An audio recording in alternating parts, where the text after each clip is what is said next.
Okay.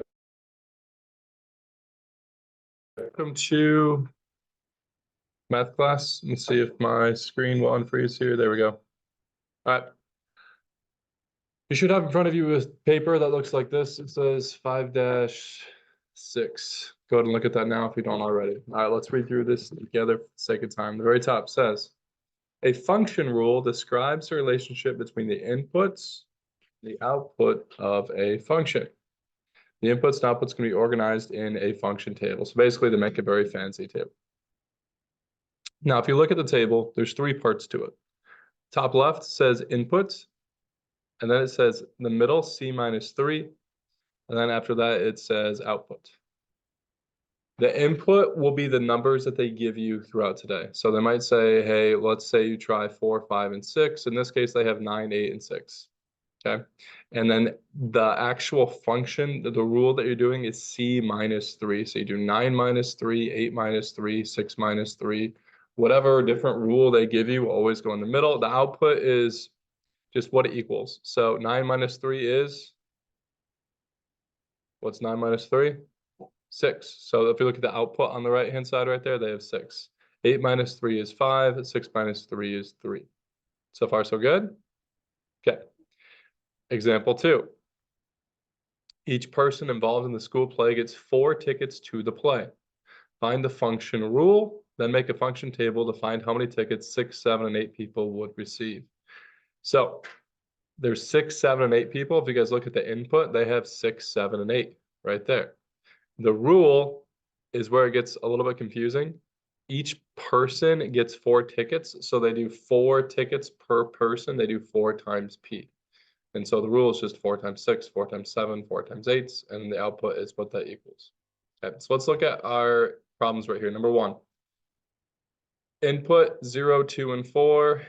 The rule is 2 times x, or 2 times 0, 2 times 2, 2 times 4. What's 2 times 0, guys? 0. So go ahead and put 0 for the first output right there. This should be 0. Okay, what's 2 times 2? 4. Put 4 for the next output. And what's 2 times 4? 8. So put 8 for the next one. So it goes 0, 4, 8. Okay, number 2. What's 4 plus 0? 4. What's 4 plus 1? What's 4 plus 4? 8. There you go. Easy enough. Okay. Now, this one says, if you look, we need to write the rule. It says input D, and then there's a blank space, and then it says output. Do you guys see how the top middle column doesn't have anything in it right there? We need to write a rule for that. So let's read the problem. A popcorn machine costs $5 per day to rent. Find the function rule.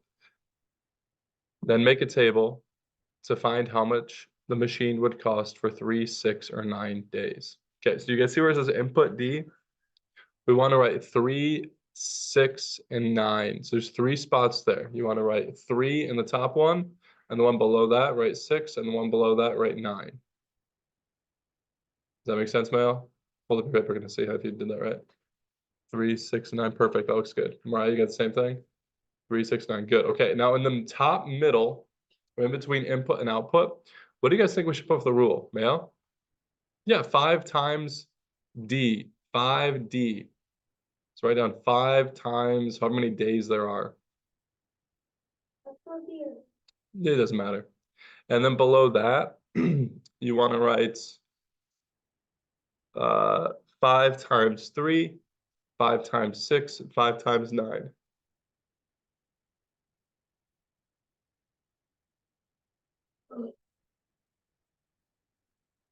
So it's going to be 5 times 3, 5 times 6, 5 times 9. What's 5 times 3? 15. So the first output's 15. What's 5 times 6? So the next output's 30. And what's 5 times 9? 45. So the next output's 45. Does that make sense? Good. All right, next page. Which line? The line for the Show me your paper. Oh, don't worry about that.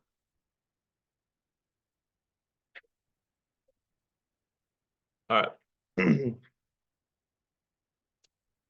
Use the information below to answer exercise 1 and 2. Beth has 7 more model horses than her friend Jasmine. Find the function rule. Any ideas for what we can put for a rule there? If Beth has 7 more horses. What? 7? Yep. What about 7? Not times. No. 7 more. If you have 7 more, we're not timesing, it's plus. So yeah. 7 more than who? Jasmine. So it's J plus 7. J, so many Jasmine has, plus 7.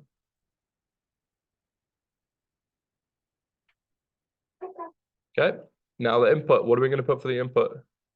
11, 13, 15. Good, 11, 13, 15 for the input. Do the smallest to the biggest. Yep. Okay. What goes in the top middle between the input and the output? J plus 7. J plus 7 will go right here in the middle. So it goes 11, 13, 15, and then J plus 7 at the top. So 11 plus 7. 11 plus 7, 13 plus 7, and 15 plus 7.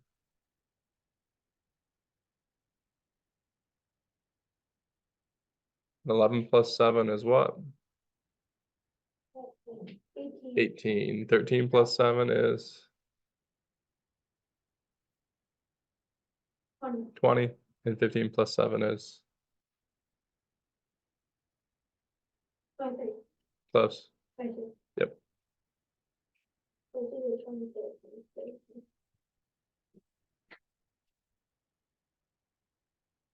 Okay, you guys ready for number 3? All right, Maria is sending books to her cousin.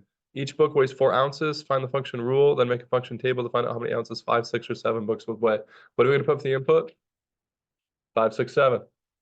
What's our rule? 4. Good. What about 4? 4b. Perfect. 4b. Yeah, very good, Mal. 4b. So it's going to be 4 times 5, 4 times 6, 4 times 7.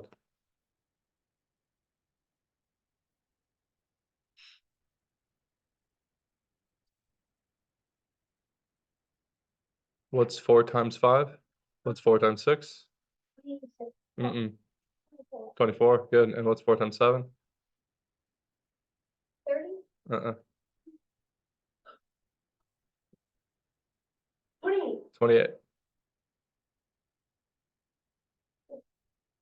And if you look, the pattern should be the same. It should be going up 4 every time. Are you guys ready for number 4?